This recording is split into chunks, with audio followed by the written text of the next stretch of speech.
구체적으로 네. 이 22쪽짜리 분량의 문건 안에 네. 어떤 내용들이 있는지 좀 살펴봐야 될 것 같습니다. 네. 자, 앞서 오마이뉴스에도 보도가 좀 되고 그랬는데 박근혜 대통령, 박근혜라는 사람이 박근혜라는 인물이 대통령이 되어서는 안 된다라고 주장을 하기 위해서 네. 이 문건에 동참한 그렇습니다. 거다. 조순재가 이제 이렇게 볼 수 있는데 이유가 뭘까요? 여기는 이제 5가지 이유 정도 나와요. 네. 이유가 굉장히 이 많습니다. 문건에 예.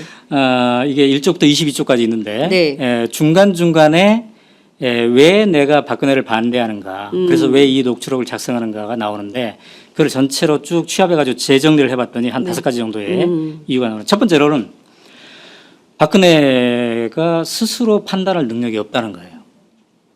어른인데. 그래서 완전히 측근의 꼭두각시일 뿐이다. 그렇기 때문에 한 나라를 이끌 만한 그런 능력이 도저히 없다. 이런 얘기를 합니다. 1쪽에 이런 얘기를 합니다. 자기가 박근혜가 업무를 하면서 지내보면 완벽히 꼭두각시예요. 지금은 능력이 좀 생겼는지 모르겠지만 그 당시만 해도 완벽하게 아무것도 몰라요.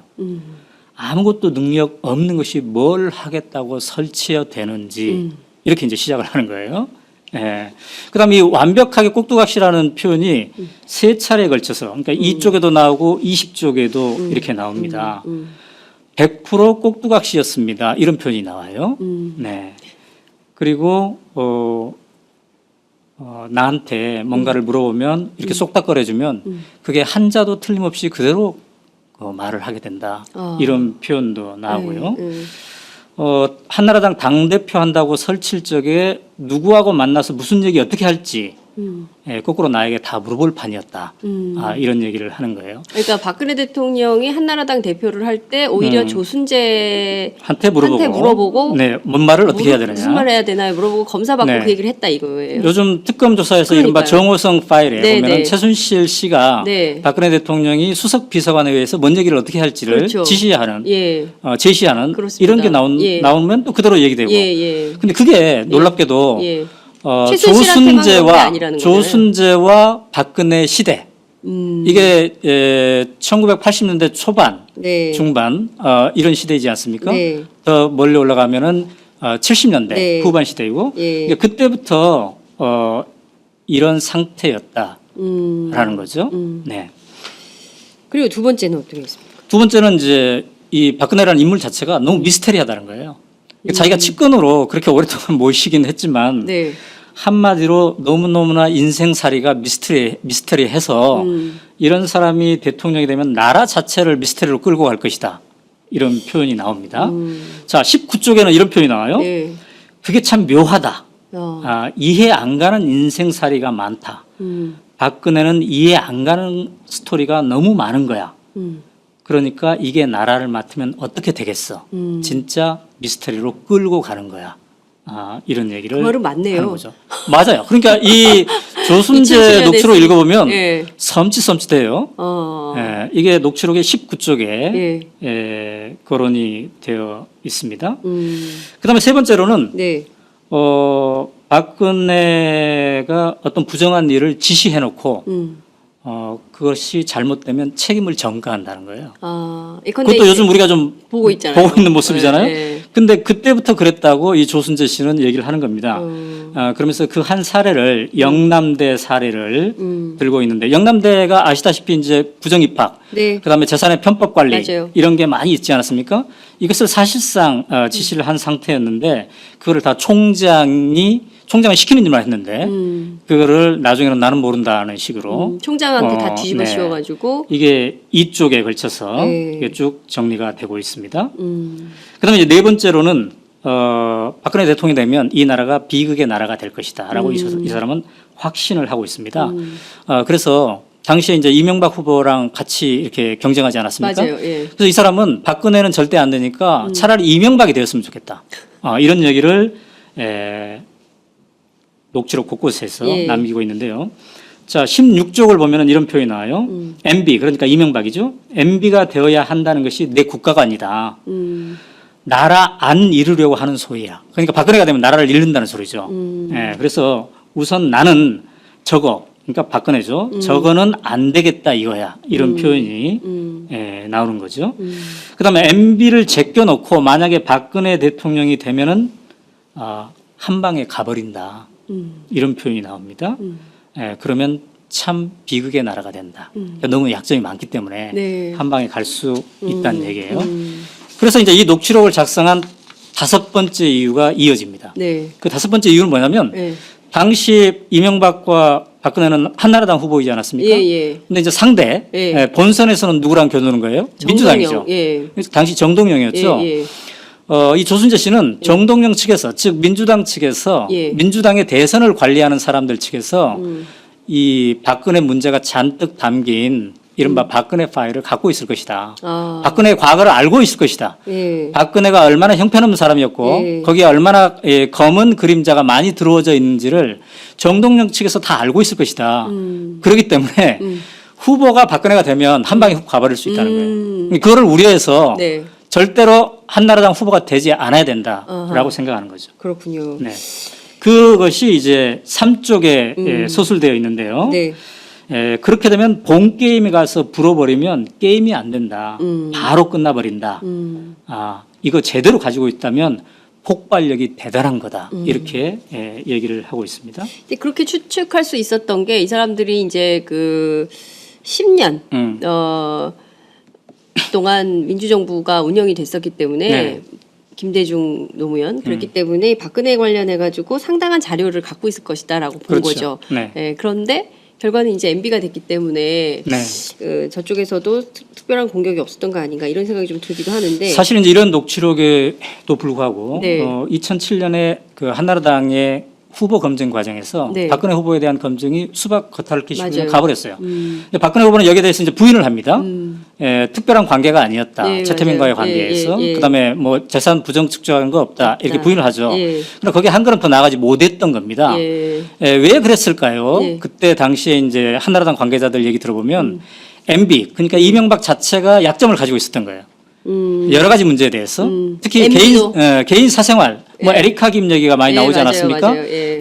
그래서 당시에 한나라당의 선거대책본부의 주요 관계자들은 MB한테 박근혜 이 최태민 관계를 폭로합시다라고 얘기를 합니다. 그러나 MB가 그런 사생활은 거론하지 말자 이렇게 하는데 그 핵심적인 이유는 사생활 거론하면 어때요? 저쪽에서도 사생활 거론하겠죠. 그렇죠. 예. 그럼 에리카 김도 등장하게 되고 예. 여러 가지 복잡한 일들이 많이 나온다. 그러한 어떤 셈법에 의해서 이 의혹이 더 깊게 파헤쳐지지 않았던 것 같고요. 그다음에 이제 정동영 후보 측에서는 네. 어차피 박근혜 후보가 탈락했으니까 네. 굳이 뭐 다시 이거를 검증할 필요가 없지 않겠나 이렇게 생각했겠죠. 그래서 이게 이제 2007년 대선에서는 거의 문제가 되지 않고 이어져 나왔던 겁니다. 박근혜 대통령 입장에서는 요행 뭐 그럴 수도 이었네요. 있죠. 그렇게 네. 넘어오긴 했는데 어찌됐든 지금 다 흘러간 마당에 다 모든 게 낱낱이 네. 밝혀지고 있는 이런 상황인데요. 우선 그 녹취록 대화 중에 네. 최태민 씨 음. 그리고 박근혜 대통령 두 사람의 관계는 어떻게 네. 서술이 되어 있습니까? 사실 그게 이제 핵심이에요. 네. 이 녹취록에서 가장 핵심적으로 규명해보고 싶어하는 게 네. 바로 그 대목이었는데 네. 저도 요즘 그 특검발 뉴스 네. 또 여러 가지 뉴스 보면서 야 도대체 어떤 관계였길래 저런 일까지 벌어졌을까 이런 네. 생각을 하게 되지 않습니까? 근데 조순재 씨가 이 녹취록에서 굉장히 적절한 비유를 하더군요. 어떻게? 뭐라고 비유를 하냐면 네. 물과 고기의 관계다. 물과 고기. 예. 누가 물이고 누가 고기입니까? 최태민이 물이고 박근혜가 이제 고기라고 보는 거죠. 예. 자 14쪽에 이런 표현이 있어요. 질문자가 네. 녹취록에서 11.6 그러니까 1979년에 일어나는 11.6이죠. 11.6이 나자마자 박근혜 후보가 신당동으로 이사 가지 않았습니까? 그때도 최태민과 관계가 있었습니까? 라고 질문자가 물어보니까 14쪽에서 이렇게 답을 해요. 있다고 봐야죠. 계속 있었습니다. 그 관계는 우리가 아는 말로 간첩 점조직 하듯이 둘의 관계는 끊임없이 고기가 땅에 있으면 물만 보면 찾아가듯이 딱 그런 겁니다. 고기가 땅에 떨어져 있으면 물 있으면 그렇죠. 얼마나 얼른 가야죠. 얼른 가야죠. 예, 그 관계였다. 예. 근데 그 관계가 물과 고기의 관계가 예. 간첩 점조직 하듯이 만난 관계였다는 거죠. 예. 그러니까 굉장히 은밀하게 네. 예, 만났다는 걸 이렇게 표현을 하는 거잖아요.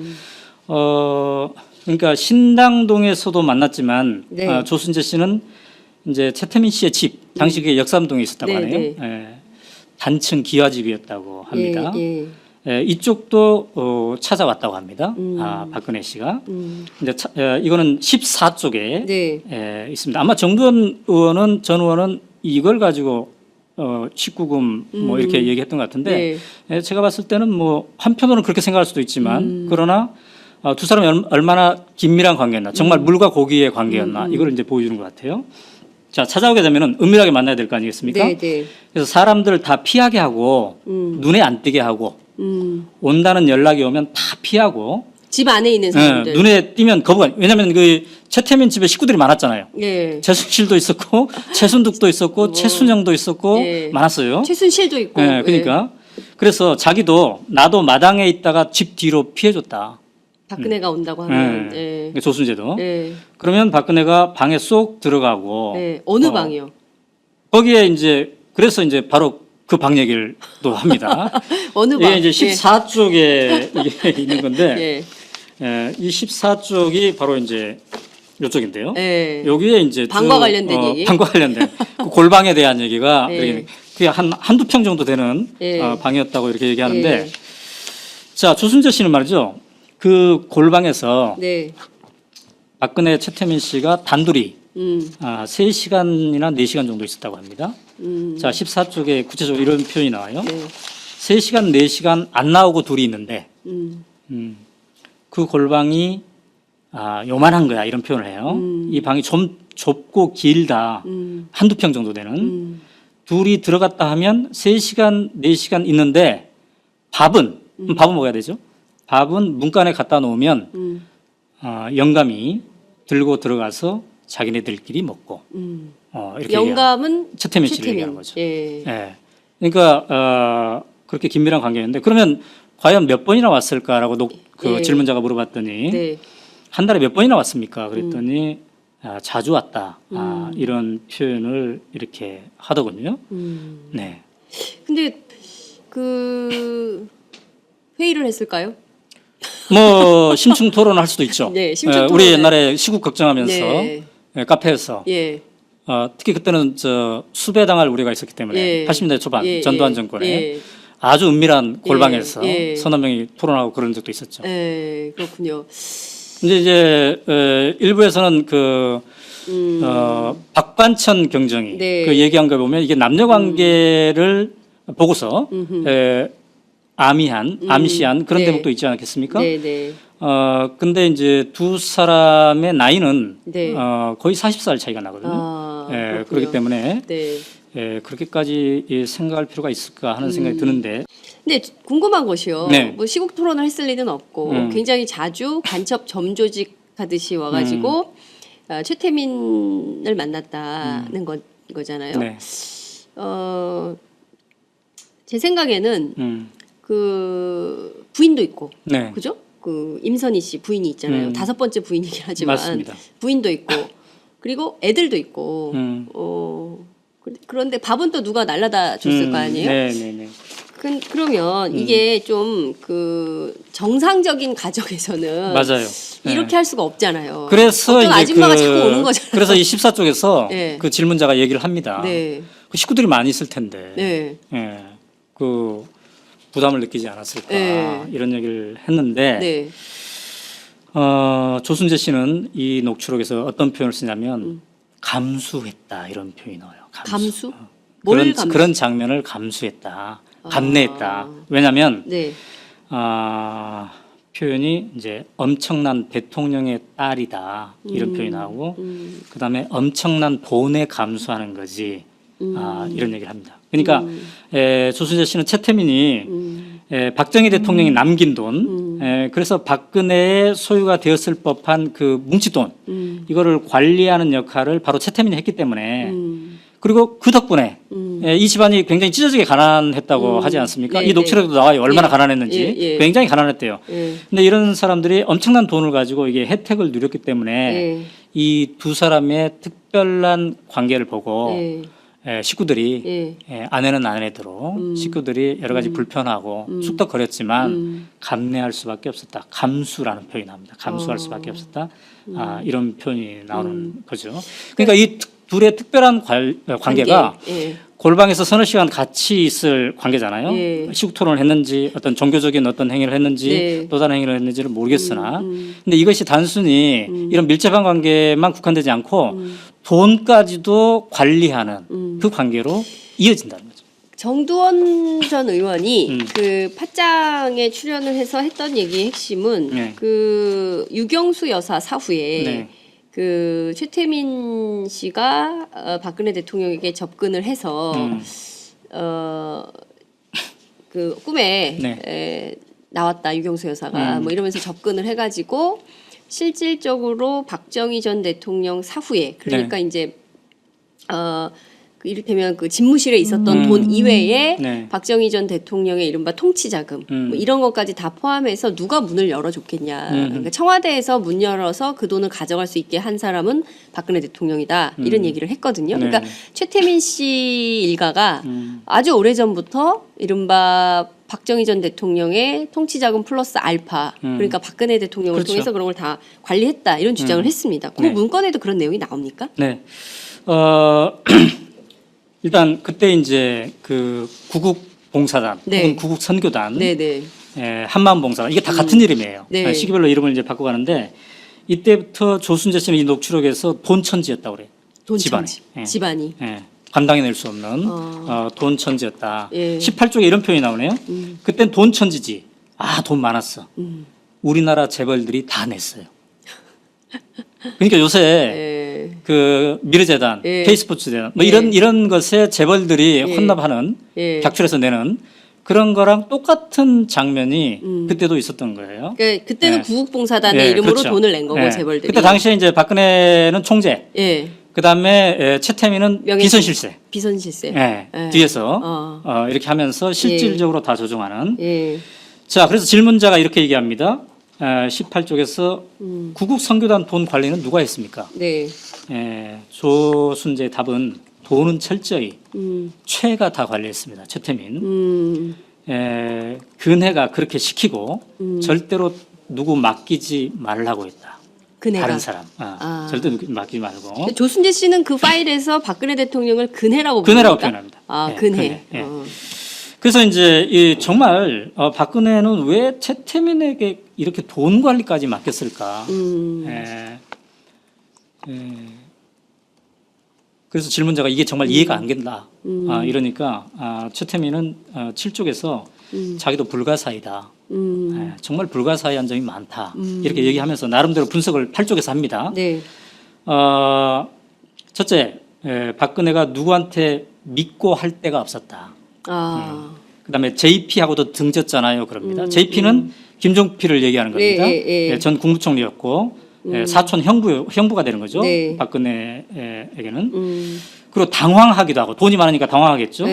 또 그리고 능력도 안 되고 경험도 안 되고 사회 경험이 전무하지 않습니까? 이런 표현을 합니다. 그러니까 사회 경험이 전무하고 외롭고 함께 해줄 사람도 없는 상태였고 그다음에 그런 상태에서 조순재 씨는 이렇게 이어가는데 둘의 관계는 끝없이 험악한 관계였기 때문에 험악한 관계. 돈까지 맡길 수 있었다.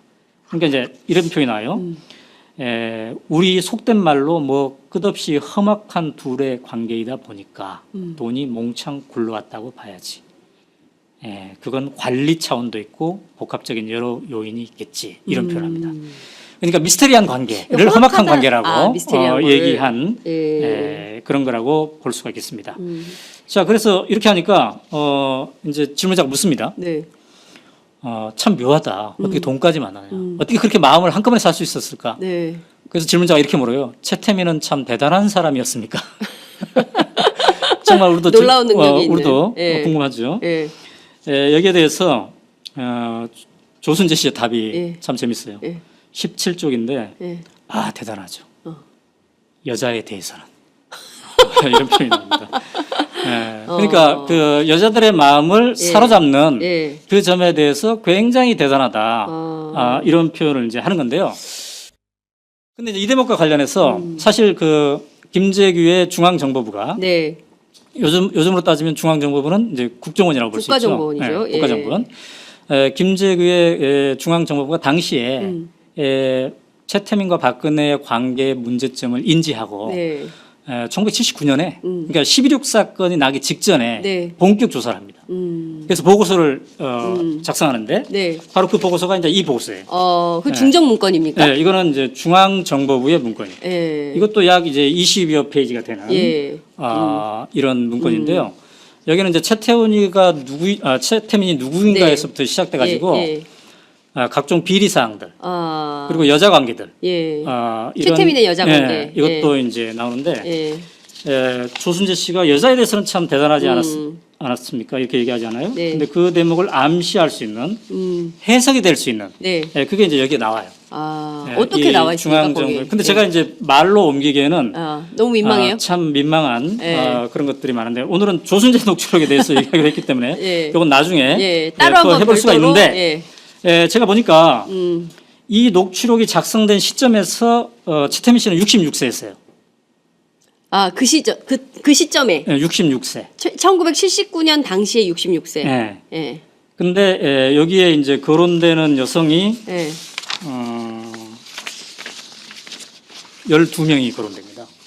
12명이 거론되는데 이 중에 제일 나이가 많으신 분이 51세 당시. 그다음에 제일 나이가 어린 분은 이제 27세 이렇게 돼 있어요. 그러니까 다양한 여성들하고 관계가 있었다고 당시 중앙정보부는 조사를 했는데 물론 이게 이제 어느 정도 사실인지 우리가 알 길은 없죠. 굉장히 오래된 시간이고 또 이 중앙정보부의 조사를 재검증할 수 있는 방법은 없단 말이죠. 그러나 당시에 중앙정보부가 만든 이 파일을 보면은 오늘날 이 여자 문제 빼고 이 각종 비리, 사기 이런 인사청탁, 뭐 인사 개입 이런 것들을 보면은 우리가 요즘 뉴스에서 최순실이 국정농단을 하면서 겪었던 그 모든 것이 여기 다 담겨져 있습니다. 그 모든 사례들이. 그래서 당시에도 박근혜를 앞세우고 최태민은 이른바 비선실세가 되어서 뒤에서 이런 행위를 했다고 봐야 되지요. 어쨌든 주한미 대사관이 2007년 한나라당 경선 때 혹시 박근혜가 대통령이 될지도 모르니까 본국에 보고를 하지 않습니까? 부대사가 보고를 해요. 이게 위키리크스를 통해서 최근에 우리에게 이제 알려지기 시작했는데 그때 어떤 표현을 쓰냐면 최태민이 박근혜 몸과 마음을 완전히 지배했다. 이런 표현이 나오죠. 요거를 우리는 액면 그대로 잘 이해가 안 되지 않습니까? 그러나 이게 역사적으로 이 조순재 녹취록을 쭉 보다 보면은 이게 어떤 정황을 얘기하는 것인지 이게 우리에게 이제 알려지게 되는 건데요. 이제 제가 볼 때 이 역사를 거슬러 올라보니까 분명한 것은 박근혜가 첫 만남에서부터 최태민에게 빠져든 건 사실입니다. 왜냐하면 최태민이 처음으로 이제 접근한 게 1975년 2월경에 당시 유경수 여사를 잃고 외롭게 있는 박근혜에게 편지를 쓰지 않습니까? 자기 꿈에 유경수 여사가 나타나서 너를 도와달라고 했다. 그녀를 도와달라고 했다. 그래서 3번이나 편지를 쓰는데 그래서 이 편지가 박근혜의 마음을 움직여서 결국 만나는데 그게 3월 6일 날 만나거든요. 당시에 1975년 2월 달에 편지 썼고 이제 3월 6일 날 만나는데 근데 놀라운 건 뭐냐면 한 달 보름도 안 돼서 첫 만남 있는 지 한 달 보름도 안 돼서 최태민이 이른바 구국 선교단을 박근혜 후원으로 만들고 거기에 총재가 됩니다. 그러니까 우리가 생전 모르는 사람, 40세 나이가 차이 나는 사람, 그동안 인사도 못했던 사람인데 만났는데 한 달 반 만에 전국 조직인 구국 선교단을 만들어서 당신이 총재하시오. 내가 후견하겠습니다. 이런 얘기를 할 정도면 한꺼번에 확 빠져들었다고 볼 수가 있겠죠.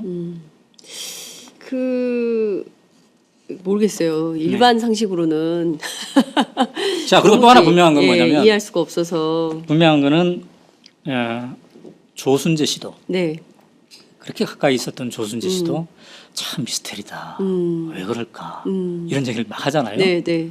그 힘이 어디서 나올까? 네. 도대체 네. 박근혜 뭘 알고 있길래? 그렇죠. 예, 어떤 힘을 움직였기에? 예. 근데 분명한 것은 예. 이런 최태민은 1994년에 죽습니다. 그러니까요. 뭐 설이 많아요. 예. 왜 죽었는지. 예.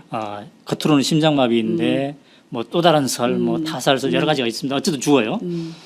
근데 이때 죽고 나서 이 박근혜 관리를 그동안 최태민이 해왔는데 네. 그 힘이 고스란히 이제 최순실로 승계가 된다는 거예요. 예. 예. 근데 이제 들리는 말로는 최순득하고는 친구잖아요. 네. 나이가 같잖아요. 네. 박근혜 대통령하고. 그런데 그 동생인 최순실 씨가 어떻게 또 그렇게 힘을 갖게 되었을까? 그것도 미스터리예요. 그것도 미스터리예요. 그 형제가 그러니까 남매가 많이 있는데 네. 자매가 많이 있는데 예. 왜 유독 그중에서 최순실이었을까? 그러니까 의붓이 형제까지 포함하면 네 남매죠. 네. 딸이. 예. 근데 왜 하필 최순실이었을까? 예. 예. 어쨌든 제 생각에는 최근에 최순실의 이 국정농단 사건을 보면서 이 조순재 녹취를 통해서 역사를 거슬러 올라가 봤더니 네. 최태민이 박근혜에 대해서 가졌던 힘을 고스란히 음. 최순실이 갖게 되었다는 거죠. 음. 그러니까 이게 단절이 안 되는 거예요. 네. 그러니까 아버지가 죽고 딸로 그대로 간 거예요. 예.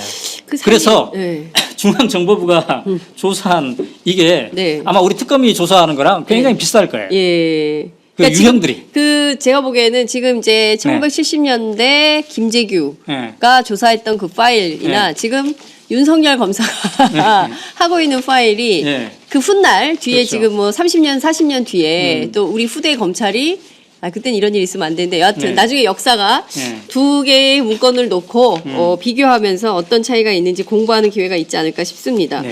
그 중요한 것은 박근혜와 최태민의 관계 상당히 문제가 있고 위험하다라고 네. 해서 김재규 중정부장도 결국에는 그 거사 사고 이렇게 저격하기 전에 그렇게 해서는 안 된다라고 해서 이제 소위 불러가지고 침국 사건도 하지 않습니까? 그렇습니다. 네. 예, 이 끊임없이 있었는데도 이게 잘 해결되지 못했던 아버지도 딸의 문제를 해결하지 못했던 거 아니냐. 네. 이런 얘기도 있어요. 그와 관련된 내용도 좀 녹취록에 있습니까? 그렇죠.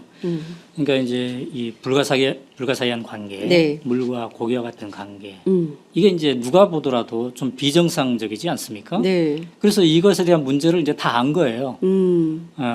그래서 이제 혹시 박정희 대통령은 모르고 있나 이런 생각에 네. 김재규 당시 중앙정보부장, 예. 요즘은 이제 국가정보원장이 부활을 시켜가지고 네. 조사를 시킵니다. 그 조사 결과가 이제 이거라고 볼 수가 있잖아요. 네네. 근데 이 조사 과정이 어땠는지가 또 이 보고서에는 막 나와요. 아. 그러니까 김재규의 중앙정보부가 네. 도청까지 한 거예요. 이 조순재 녹취록의 4쪽에는 뭐라고 표현되어 있냐면 조순재 씨가 자기네들끼리 사무실에서 얘기했는데 1분 만에 저쪽에서 안 돼요. 김재규 중정에서 중앙정보부 쪽에서. 네. 1분 만에. 네. 그때도 도청 기술이 네. 굉장히 그러니까 뛰어나죠. 그런 도청 혹은 스파이를 심었겠죠. 네. 근데 이걸 또 알고 박근혜와 최태민 쪽에서 중앙정보부에서 우리를 캐고 있다는 걸 알고 그쪽도 결사적으로 또 대결을 했다는 겁니다. 표현이 이렇게 나옵니다. 4쪽에. 박근혜와 최태민은 김재규를 결사적으로 씹었다. 저걸 두면 큰일 난다고. 그러니까 두 세력 간에 이제 갈등이 그러니까 이를테면 이런 있었던 거네요. 겁니다. 최태민과 박근혜가 한편, 그리고 이제 중정. 그렇죠. 이렇게 해서 서로 싸우는 거죠. 네, 네, 예, 네. 서로 죽여야 된다고 생각하는 네. 건가요? 이 지금의 그 박근혜 청와대에서도 예. 누가 비선 실세 역할을 예, 차지할 예. 것이냐를 예. 가지고 이렇게 하지 그렇죠. 않습니까? 맞아요. 그런 거랑 이제 비슷하다고 볼 수가 있겠죠. 어쨌든 그런 과정을 통해서 바로 이 이제 보고서가 만들어지는 건데요. 이 보고서를 이제 박정희 대통령이 어쨌든 구두로는 듣고 네. 정말 사실인지 믿기지 않잖아요. 네. 그래서 이른바 이제 친국을 합니다. 불러요. 왕이 예. 직접 예. 전에 이제 자기와 관련된 예. 친족이나 부하나 특별한 이 관리를 이제 이른바 조사하는 거잖아요. 예. 근데 그 자리에서 예. 중앙정보부의 국장도 배석하고 그랬는데 이 조순재 녹취록에 의하면 네네. 중앙정보부가 다 조사를 했는데 그 자리에서는 증거를 못 낸다는 거예요. 왜요? 그러니까 자기네들이 조사한 증거를 다 제시하면 박근혜는 그 자리에서 맞아 죽을 것이다. 아, 아버지한테. 예, 이런 생각을 이제 한 거예요. 예. 그다음에 또 한편으로는 예. 여기에 이런 표현이 나옵니다. 자식 이기는 아버지 없지 않습니까? 그러니까 자기네들이 증거를 제시했는데 네. 우리 그네한테 물어보니까 이게 사실이 아닌다 하는데 너는 왜 거짓 정보를 가지고 이렇게 얘기하냐 하면 작살나는 거예요. 이 중앙정보부 조직이. 예. 그러니까 이러지도 못하고 저러지도 못하니까 애매하게 예. 이거를 이제 버무렸겠죠. 예, 그래서 여기서 이제 최종적으로 진실 고백을 하면 오히려 그렇죠. 나한테 그게 그 해가 있을 수 있기 때문에 차라리 그냥 없는 걸로. 그런데 바로 예. 이 자리에서 예. 박정희 대통령이 우유부단한 모습을 보였기 때문에 10월 11.6 사건이 일어난 겁니다. 김재규가 총으로 이제 쏴서 죽이는 거죠. 예. 물론 김재규의 육성 녹음 최후 진술서를 지금 들어보면 예. 자유민주주의를 지키기 위해서 나는 독재자를 쐈다 예. 이렇게 얘기하는데 예. 그 이후에 여러 가지 근거 중에 하나가 바로 예. 이 최태민 박근혜 관계에 대한 얘기를 하고 있는데요. 그게 항소 이유서에 네. 분명히 네. 적혀 있습니다. 항소 이유서에는 이렇게 적혀 있어요. 피고인 그러니까 김재규죠. 이런 비위 사실들 가지고 다 보고를 했는데 이런 일을 아무도 문제 삼는 사람이 없어서 자기가 박근혜 대통령에게 직접 보고를 했다. 그런데 대통령이 뭐 정보부에서 이런 것까지 하냐 이렇게 반문을 했대요. 그래서 놀랬다는 거죠. 자기 딸을 보호하려고 그런 거죠. 이런 대통령 태도를 보고 놀랬다는 거예요. 그래도 이제 사실을 알렸더니 자기가 직접 조사하겠다, 친국하겠다 해서 했는데 제대로 안 됐다는 거예요. 그런데 이 친국을 통해서 말이죠. 무슨 일이 발생했냐면 전에는 최태민이 구국 선교단의 총재였고 네. 박근혜는 그냥 후견인이었어요. 예. 근데 이 친국을 통해서 그래 그럼 박근혜 네가 공개로 나서라 해서 박근혜 총재를 하고 네. 최태민을 비선실세로 만든 거예요. 최태민은 뒤로 빠진 거예요. 이 친구가 그랬더니 예. 문제가 계속됐다는 거예요. 예. 그래서 김재규가 자기의 항소 이유서에서 나는 왜 총으로 쏘았나 그 항소 이유서에서 예. 바로 그렇게 얘기를 합니다. 주변의 비위에 대하여 아무도 문제 삼지 못하고 또 대통령 자신도 그에 대한 판단을 그르치고 있다는 판단을 했다. 그래서 더 이상 안 되겠구나 이런 판단을 결심하는데 중요한 게 됐다는 거죠. 어쨌든 박정희 대통령 직접적으로는 1979년 10월 26일 밤에 궁정동 청와대에서 이른바 연회를 하다가 네. 김재규의 총에 맞아 죽었지만 이 배경적 원인을 따져보면 딸 박근혜와 최태민의 이 미스테리한 관계 이게 함께 있는 거죠. 야, 이게 그 한편의 대하 드라마, 네. 대하 소설을 읽는 것 같은 느낌이 듭니다. 그러니까 시간은 한 48분 정도 흘렀는데 여러분은 어떠십니까? 이게 뭔가 좀 정말 가슴 아픈 슬픈 우리 현대사 독재자로부터 파생된 그리고 독재자의 딸로부터 파생된 이 역사가 지금까지도 오고 있다는 생각이 좀 드는 건데요. 그 뒤에 박정희 사후에 전두환, 노태우는 좀 이 네. 고리를 끊어야겠다고 생각하진 않았을까요? 그러니까 이게 심각한 내용도 게 있어요? 예. 심각한 게 예. 박근혜 대통령은 12.16으로 세상을 떠났는데 박정희. 예. 박정희요. 예. 김재규 중앙정보부도 부장도 사형 집행을 당했는데 네.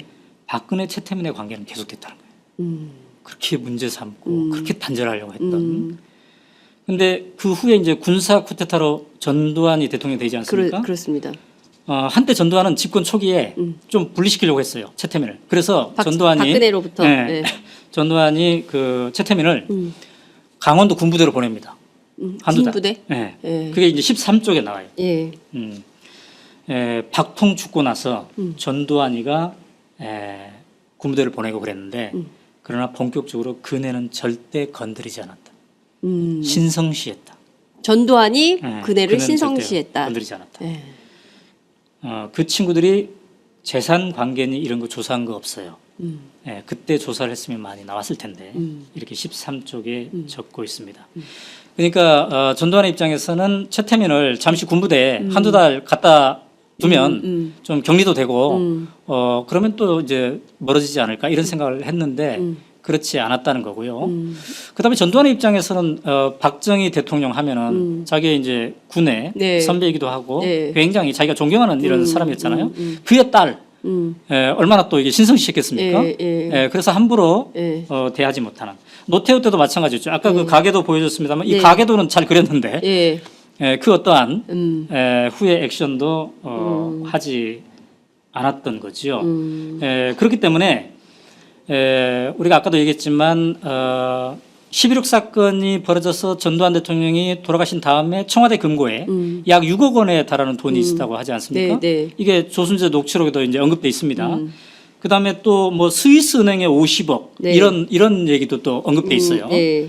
이거는 이제 전후 관계를 우리가 좀 더 조사해 봐야 되겠습니다만 예. 이런 뭉칫돈 이야기가 거론이 되는데 네. 이 돈의 향방에 대해서 전두환 노태우 정권은 전혀 건드리지 않았어요. 그냥 놔둔 거죠. 그래서 그럼 그 돈이 어디 갔느냐? 네. 이걸 이제 요새야 우리가 요새 관심을 갖고 있잖아요. 거죠. 예. 거기에 대해서 이제 이 조순재 녹취록은 그쪽에다가 이렇게 적고 있습니다. 전부 계집애들이, 그러니까 최태민의 딸들을 얘기하는 거죠. 계집애들이 다 사돈의 8촌까지 전부 분산시켜 왔다 갔다 정신이 없었어요. 그러니까 최태민의 그 가계도 아까 보지 않았습니까? 그 가계도에서 가계도를 한번 다시 보여주세요. 그 사돈의 8촌들, 예. 그 사람들까지 재산을 분산시켰다.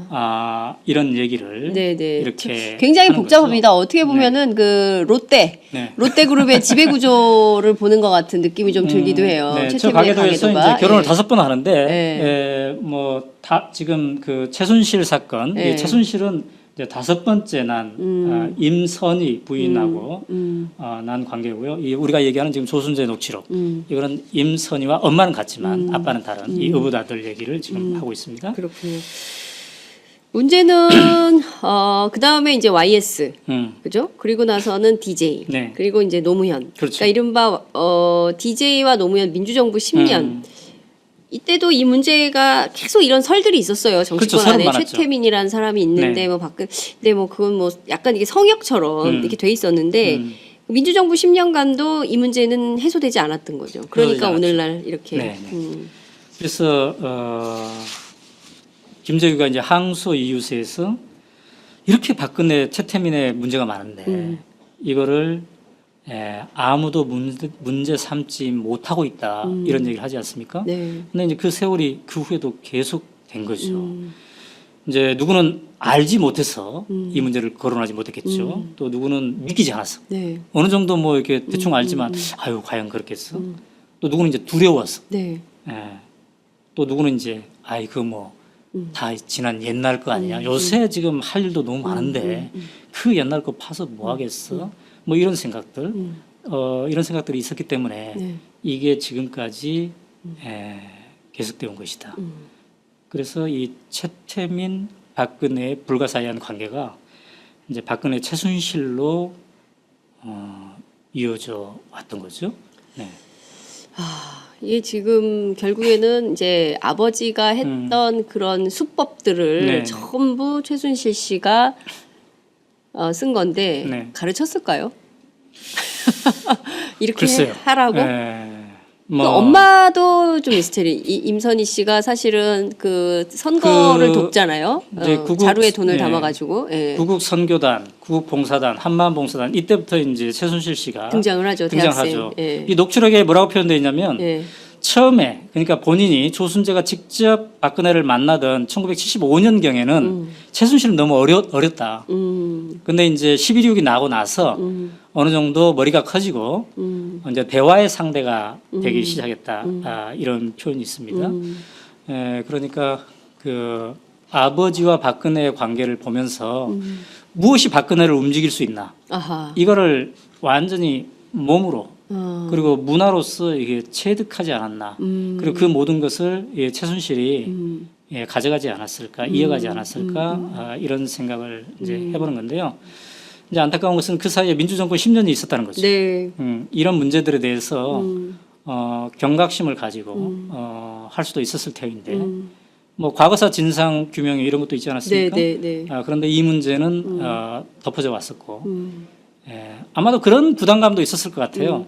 이제 박근혜는 박근혜가 아니라 네. 박정희의 딸 이렇게 통하지 그렇죠. 않았습니까? 예. 그리고 이제 박정희 정권, 박정희는 곧 우리 사회의 어떤 보수의 본산과 같은 네. 그런 건데 그 다 지난 옛날 이야기를 파헤쳐서 괜히 보수를 건드릴 필요가 있느냐. 그래서 이른바 정치 보복이라는 소리를 들을 필요가 있느냐. 사실 김대중 대통령이 그런 그 부담감을 늘 얘기하지 않았습니까? 네. 예, 정치 보복을 해서는 안 되겠다 네, 네. 이런 생각을 많이 얘기했는데 본인이 이거를 분명하게 규명하고 싶지 않아서가 아니라 당시에 우리의 힘의 균형이 그 옛날 얘기 파헤치면 너희들 그렇게까지 파헤칠 거야? 정말 우리의 보수를 이렇게 건드릴 거야? 이런 것에 대한 이게 정치 보복이다. 그래서 거기에 대한 역작용, 그 역작용을 받아들일 만큼 이른바 진보 진영 혹은 민주 진영의 힘이 당시에 굳건하지 못했다. 이걸 또 반증한 게 아니겠습니까? 네. 그 말씀을 주신 대로 이른바 박정희 신화. 네. 그 사실은 그 이른바 이제 최순실 게이트가 열리기 전까지만 하더라도 네. 지금 구미에 그 5m가 넘는 박정희 대통령의 그 동상이 서 있고 말이죠. 네. 그러니까 온갖 예산을 동원해서 새마을 관련된 사업들을 벌였고 그리고 그 새마을을 아프리카에 뭐 홍보한다고 했었던 것이고 뿐만 아니라 곳곳을 이렇게 성역화하는 측면 이것에 대해서도 사실은 이 민주진영 혹은 이제 지식사회에서 비판을 하면 그 자체로 네. 그 자체로 어떤 문제가 되는 그래서 이른바 이제 박정희 박근혜 신격화 성역화가 네. 결국에는 이 최순실 최태민 이 가계의 이런 그 비리 공화국 이런 것들을 키우는 네. 우리 인식의 문제 맞습니다. 이런 것도 좀 짚어봐야 될 것 같아요. 그래요. 그래서 특히 조순재 녹취록을 다시 한번 읽으면서 네. 야 우리가 과거를 한번 제대로 돌아보자. 우리가 해야 할 것을 뭘 못했는지를 다시 한번 생각해보자. 그러나 다행인 것은 지난 몇 달 동안 우리가 촛불 민심을 경험하지 않았습니까? 네.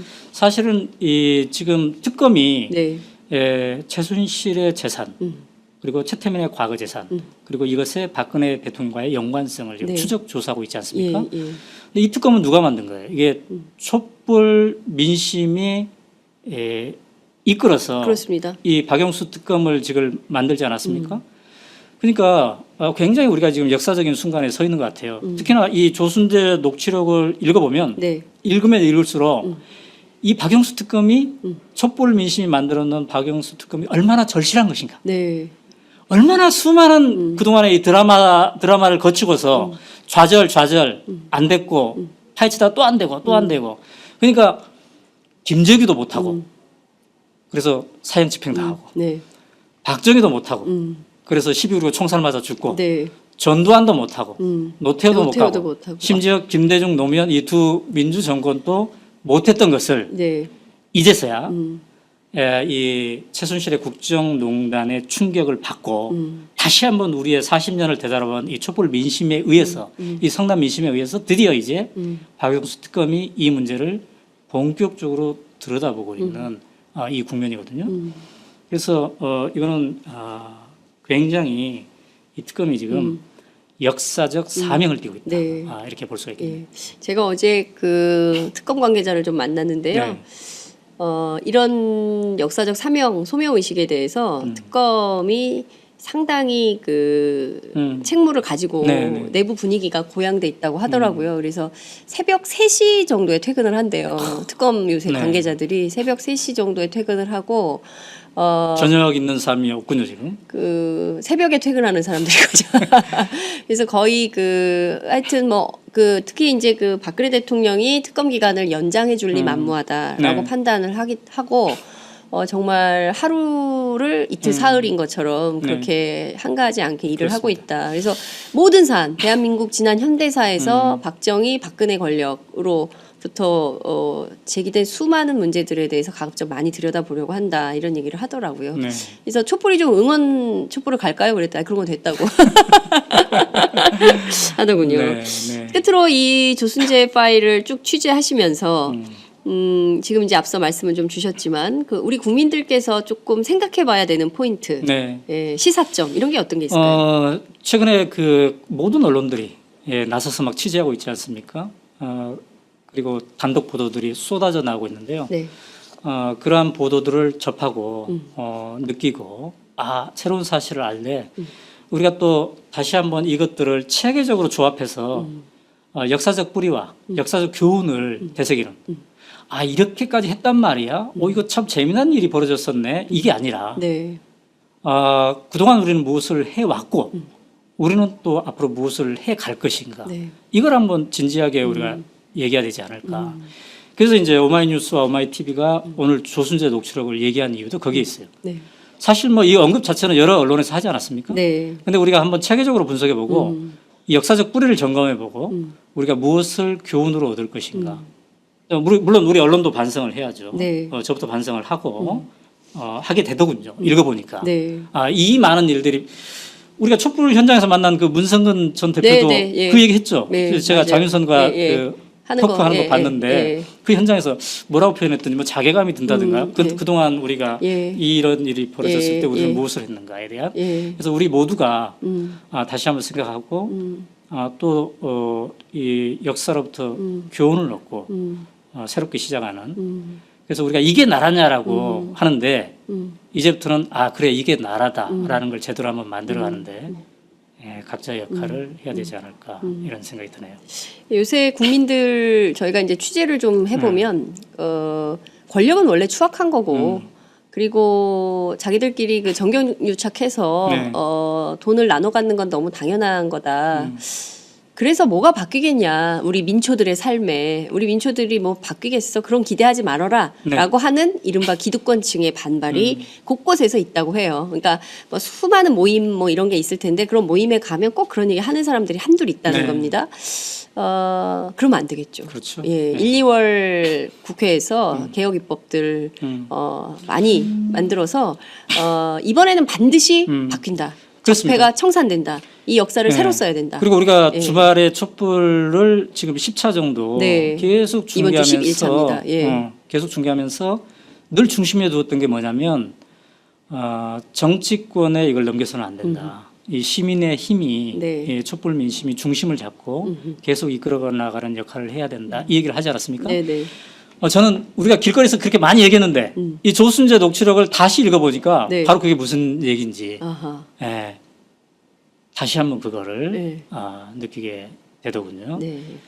그래서 우리 시민들의 깨어있는 시민들의 이 힘, 이게 굉장히 중요하다. 시간이 다 됐습니다. 많이 지금 예. 오마이TV 수습 기자들 면접 보러 가야 돼. 예, 이제 마무리를 해야 될 것 같습니다. 어찌됐든 저희들이 그 공개한 이 녹취록의 전문은 오마이뉴스 사이트에 가시면 볼 수 있기 때문에요. 혹시 이제 방송으로 부족하다고 네. 생각하시는 분들은 현재 그렇죠. 걸려있는 오마이뉴스 사이트로 가서 한 번씩 제가 일독을 언급한 이 것들이 제가 하시면 좋을 오늘 것 같습니다. 성우의 역할을 제대로 못했는데 네. 오마이뉴스 사이트에 가면 예, 지금 예. 세 꼭지가 아마 실려 있을 네, 겁니다. 네. 거기에는 정리가 돼 있어요. 네, 그 정리가 돼 기사들을 있고 좀 혹시 여러분들이 전문 다 그냥 사진을 찍어서 다 공개하라 이렇게 하면 네. 우리 한번 검토를 해보죠. 그렇게 하겠습니다. 요새도 뭐 네티즌 수사대도 있고 그러는데 특검만 이게 볼 게 아니라 예. 국민이 한번 보고 네, 판단을 해보자.